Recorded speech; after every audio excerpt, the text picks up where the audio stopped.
Bon et bien les amis, ici Jérémy de la Crypto Brève et comme tous les jours on va aller parler de la crypto-monnaie, de cette correction, de ce qu'il en est et de ce qui va se passer dans les jours et les semaines qui arrivent. Je m'attarde pas plus, on commence tout de suite et c'est parti. Bon, on commence rapidement avec le Bitcoin, le BTC, le King. Alors qu'est-ce qu'il nous a fait? Est-ce que c'est un King déchu? Ben pour l'instant on a l'impression que voilà, il est plutôt tristouné, j'ai envie de te dire. On est dans une correction qui persiste depuis maintenant l'équivalent de 3, 4, 5 jours. Vendredi dernier, juste avant le week-end, on a atteint quasiment les 90 000 dollars. Et au moment où je te parle, on est à 95 800 dollars. Par ailleurs, mon gros, ce que j'aimerais te partager aussi, c'est un fait vis-à-vis de la saisonnalité de Bitcoin. Comme tu le sais, le marché de Bitcoin est cyclique parce qu'il y a des halvings qui sont là tous les 4 ans. On divise la production de Bitcoin par 2.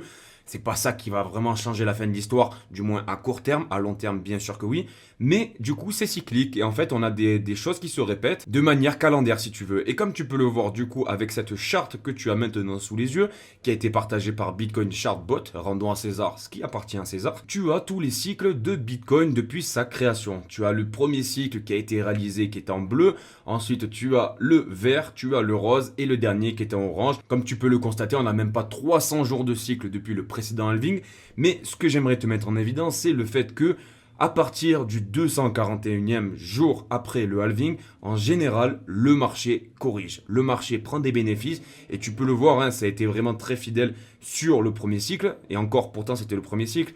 Le second cycle, en vert, comme tu peux le voir, on a craché. Et en rose, on a craché aussi. Donc c'est plutôt fou de se dire que la saisonnalité, elle est vraiment extrêmement présente. Elle est vraiment hyper fidèle. On est quasiment au jour près, pile poil au moment où on a eu la correction sur les autres cycles. La charte elle est un petit peu crado, mais bon moi c'est comme ça que je fonctionne. Et tant que ça marche, j'ai envie de te dire, voilà, chacun il fait comme il veut. Bref, tout ça pour te dire que le halving était du coup le 22 avril 2024. Et si tu traces 241 jours après cette date, on arrive pile poil, mais vraiment pile poil mon gros, le jeudi 19 décembre 2024. Et c'est là où on a corrigé. On a corrigé la veille, ok, à partir du 240e jour, mais c'est pour te dire à plus ou moins un jour près, c'est vraiment extrêmement fidèle. Donc voilà, je te partage ça pour te rassurer un petit peu, te montrer qu'en fait, tout ça, ça fait partie d'un plan, tu vois, tout ça, ça fait partie en fait d'une cyclicité, d'une saisonnalité, et que pour l'instant, c'est extrêmement fidèle.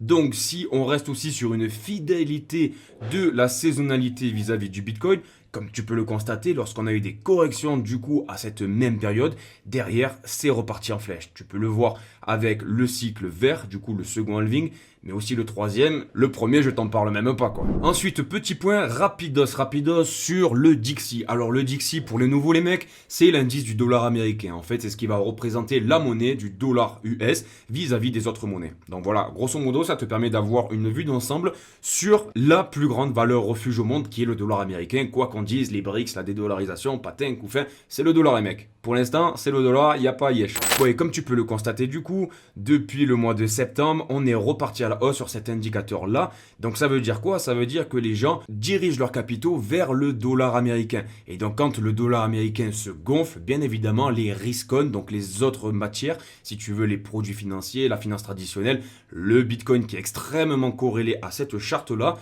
eux se dégonflent. Forcément, c'est des mouvements de liquidité. Tu l'as compris? Et là, du coup, on est en hausse depuis le mois de septembre, comme je te l'ai dit. Sauf que là, ça y est, en weekly, on a enfin validé notre divergence baissière dont je te parle depuis maintenant plusieurs jours. En daily, elle avait été validée, mais le plus important, c'est de la valider en weekly. En weekly, ça commence vraiment à être du sérieux. Donc, comme tu peux le constater, si tu traces une tangente sur le momentum, autrement dit le RSI, tu peux voir qu'on a une tangente qui est descendante, qui est décroissante. Tandis que sur le prix, on a une tangente qui est montante. Donc ça veut dire que là, il y a une erreur, il y en a un qui ment, et en général, c'est le momentum qui est plutôt révélateur de la réalité. Donc ça nous amènerait à penser que finalement, le marché il allait récupérer tous les stops, toute la liquidité avec tous ces petits points stratégiques pour ensuite faire un petit range et repartir vers le bas en affaiblissant drastiquement le dollar. Et d'ailleurs, ça fait partie du plan de Donald Trump. Il avait déjà annoncé dans le passé, lui, ce qu'il aimerait en fait, c'est pas d'avoir un dollar qui est extrêmement faible, mais c'est d'avoir un dollar qui soit pas extrêmement haut pour permettre à ce que les autres pays du monde entier fassent de l'importation et que du coup l'industrialisation des Américains soit au plus haut. Donc on va suivre cet indicateur de près, mais c'est extrêmement intéressant de le garder à l'esprit les mecs. Par ailleurs, troisième point que j'aimerais te partager mon petit pote, c'est l'Ethereum en fonction du Bitcoin. Alors comme tu le sais, l'Ethereum, si tu veux, c'est la deuxième crypto-monnaie la plus capitalisée et c'est elle qui représente la alt season. C'est un peu le papa ou la maman, si tu veux, de l'altcoin season, de tout le marché de la crypto.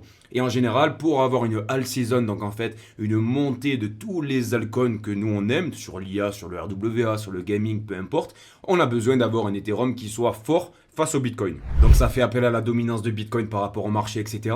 Mais un paramètre qui est intéressant de regarder, que je te partage tout de suite, c'est cette charte du coup qui met en lumière l'Ethereum face au Bitcoin.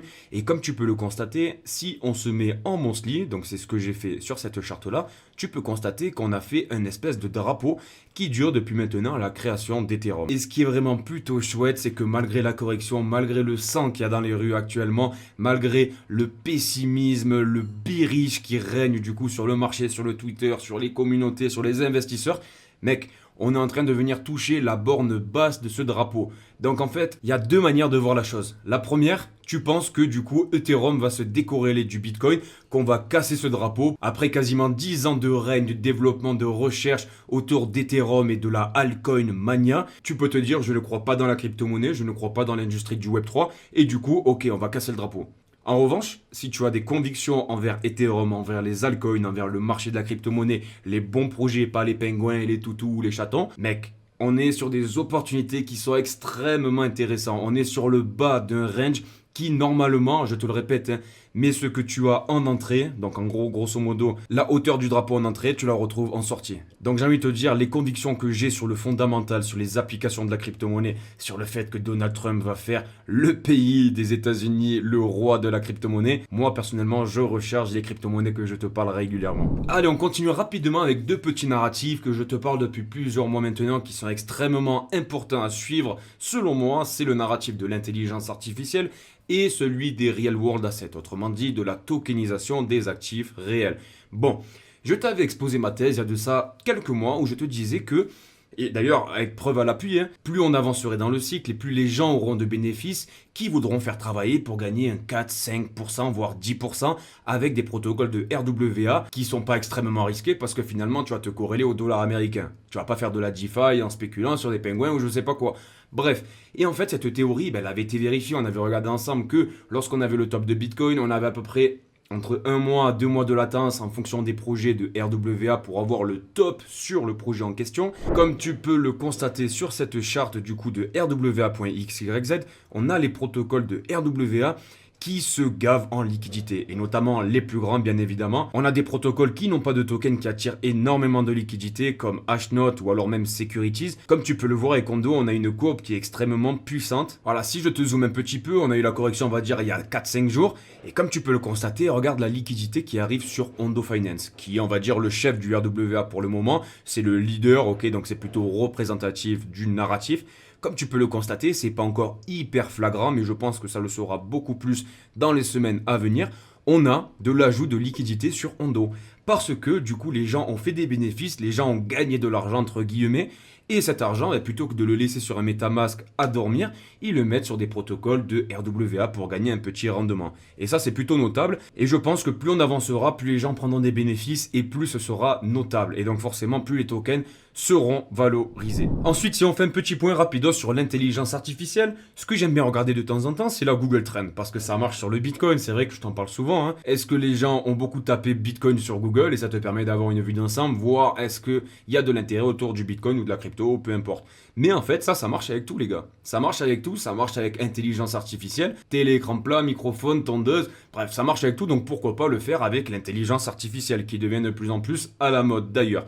Bref, tout ça pour te dire que on a eu une petite correction comme tu peux le constater. Google nous fait une prédiction du coup sur la période du 22 au 28 décembre en nous disant qu'on aurait une petite baisse vis-à-vis de l'intérêt où on était à 92, ok, et où on descendrait à 69. Donc forcément tout le marché corrige et l'intelligence artificielle aussi ça corrige. Tu le sais, le 20 janvier prochain, on a Donald Trump qui va rentrer à la Maison Blanche avec à ses côtés Elon Musk qui possède lui-même Grok qui est une intelligence artificielle qui est greffée à l'infrastructure de Twitter.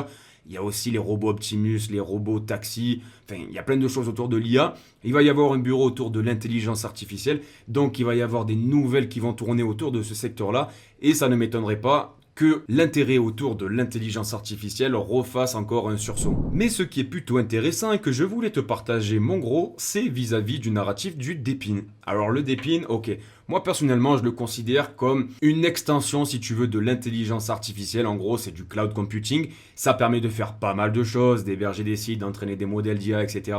Bref, au même titre que l'intelligence artificielle décentralisée de surcroît a besoin de data, l'intelligence artificielle a aussi besoin de DePIN. Bref, tout ça pour te dire que malgré la correction, malgré le fait que le marché est pas hyper foufou ces derniers jours, comme tu peux le constater, on a un intérêt qui est en train de revenir autour du DePIN. Si tu regardes d'un peu plus près, tu peux constater qu'on était aux alentours de 41 sur l'intérêt autour du DePIN et actuellement on est monté à 78. Donc ça ne m'étonnerait pas que si le Bitcoin repart dans les jours qui viennent, dans les semaines qui viennent, et honnêtement, c'est ma conviction personnelle, ok, ça peut encore corriger, je peux me tromper, mais lorsqu'on va avoir un sursaut du Bitcoin et du marché des altcoins, ça va arriver à un moment ou à un autre, ça ne m'étonnerait pas que le DePIN prenne le pas. Et du coup, pour aller un petit peu plus loin, pour regarder les projets du DePIN qui fonctionnent le mieux, qui ont le plus la hype si tu veux, je te conseille d'aller sur depinscan.io, c'est plutôt pas mal parce que tu peux voir plus en détail lorsque tu as eu des trades, lorsque tu as eu du volume autour des tokens qui t'intéressent. Et du coup, ce qui est intéressant de regarder avec cette liste, c'est voir les tokens qui ont été le plus tradés avec le plus de volume. Et comme tu peux le constater, en première place, on a Fetch.ai.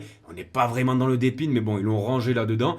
Ensuite, on a IO.net qui est intéressant. En quatrième position, on a Render, bien évidemment, qui selon moi est un des leaders.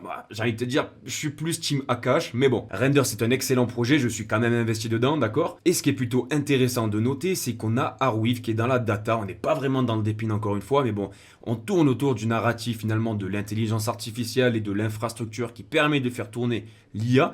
Arweave qui est capitalisé à 1 milliard de dollars. On a eu ces dernières 24 heures 106 millions de dollars de volume. Donc c'est plutôt costaud, on a eu 10% du market cap en volume. Et ça c'est plutôt intéressant. Et juste derrière, on a Theta.